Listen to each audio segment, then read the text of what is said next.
নমস্কার বন্ধুরা, কেমন আছেন? আশা করি সবাই ভালো আছেন। ঈশ্বরের কৃপায় আমিও ভালো আছি। বন্ধুরা, আজ আমি আপনাদের মাঝে আলোচনা করব ভগবদ্গীতার কিছু বিষয় নিয়ে, যেমন ১. ভগবদ্গীতা কি? ২. গীতা কোথায় বলা হয়েছিল? ৩. গীতার মূল কাঠামো কি? ৪. গীতার শিক্ষা কেন গুরুত্বপূর্ণ? এইসব বিষয় নিয়ে। বন্ধুরা, সবাই ধৈর্য ধরে ভিডিওটি দেখুন, আশা করি ভালো লাগবে এবং জীবনকে অনেকটা বদলে দেবে। বন্ধুরা, আজ আমরা প্রথমে আলোচনা করব ভগবদ্গীতা কি এই বিষয় নিয়ে। ভগবদ্গীতা এটা শুধু একটা ধর্মগ্রন্থ নয়, বরং জীবনীর জন্য এক চিরন্তন পথপ্রদর্শক। বন্ধুরা, এখন আমরা জানব গীতা কোথায় বলা হয়েছিল।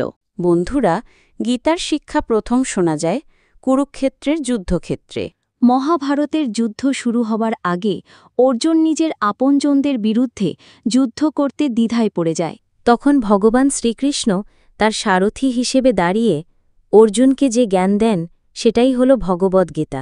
অর্থাৎ বন্ধুরা, গীতা শুধু যুদ্ধের গল্প নয়, বরং জীবনের প্রতিটি সমস্যার সময় আমাদের মনের দুর্বলতা কাটিয়ে কিভাবে কর্তব্য পালন করতে হয় তার শিক্ষা। বন্ধুরা, এরপরে আমরা জানব গীতার মূল কাঠামো। বন্ধুরা, গীতায় মোট 18টি অধ্যায় এবং 700টি শ্লোক রয়েছে। প্রতিটি অধ্যায়ে আলাদা আলাদা শিক্ষা আছে, যেমন ১. কর্মযোগ, অর্থাৎ কর্তব্যের শিক্ষা। ২. জ্ঞানযোগ, অর্থাৎ জ্ঞান ও বুদ্ধির শিক্ষা। ৩. ভক্তিযোগ, অর্থাৎ ভক্তি ও আত্মসমর্পণের শিক্ষা।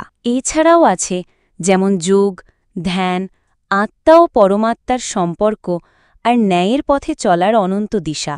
বন্ধুরা, এরপরে আমরা জানব গীতার শিক্ষা কেন গুরুত্বপূর্ণ। বন্ধুরা, গীতা শুধু তখনকার যুদ্ধক্ষেত্রের জন্য ছিল না, আজও আমাদের জীবনের প্রতিটি মুহূর্তে গীতা প্রযোজ্য। বন্ধুরা, আমরা যখন দুশ্চিন্তায় থাকি তখন গীতা আমাদের বলে, ফল নিয়ে চিন্তা করো না, তুমি শুধু কর্তব্য করো। অর্থাৎ আমাদের কাজের প্রতি মনোযোগ দিতে হবে, ফলের দিকে নয়, কারণ ফল আমাদের নিয়ন্ত্রণে নেই। এটি কর্তব্য, সততা ও মানসিক স্থিতিশীলতার শিক্ষা দেয়। যখন আমরা অন্যায় আর ন্যায়ের মাঝে দোলাচলে থাকি, তখন গীতা আমাদের শেখায়, সত্যের পক্ষে দাঁড়াও, ধর্মের পথেই শান্তি আছে। অর্থাৎ ন্যায়, কর্তব্য ও সততার প্রতি অটল থাকাই আমাদের জীবনের মূল দিক। যখন মন ভেঙে যায় তখন গীতা আমাদের শেখায়, আত্মা কখনো মরে না, তাই ভয় পেও না। অর্থাৎ আত্মার স্থায়িত্ব বোঝা মানসিক দৃঢ়তা ও সাহস দান করে।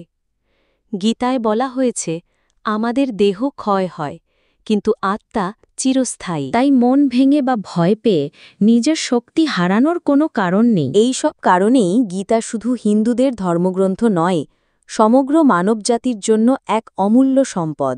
তাই আমরা বলতে পারি, গীতা হল জীবনের জন্য এক দিশারি। এটা আমাদের শেখায় কেমন করে কর্তব্য পালন করতে হয়, কেমন করে সত্য ও ধর্মের পথে থাকতে হয়, আর কিভাবে ভক্তি ও জ্ঞান দিয়ে জীবনে শান্তি আনা যায়। ভিডিওটি ভালো লাগলে সবাই লাইক, শেয়ার, সাবস্ক্রাইব এবং কমেন্ট করে মতামত প্রকাশ করুন। পরের ভিডিওতে আমরা গীতার প্রথম অধ্যায় প্রথম শ্লোক থেকে শুরু করব, যেখানে ধৃতরাষ্ট্র সঞ্জয়কে প্রশ্ন করেছিলেন। সেখান থেকেই শুরু হবে আসল শিক্ষা। ধন্যবাদ সবাইকে। জয় শ্রীকৃষ্ণ।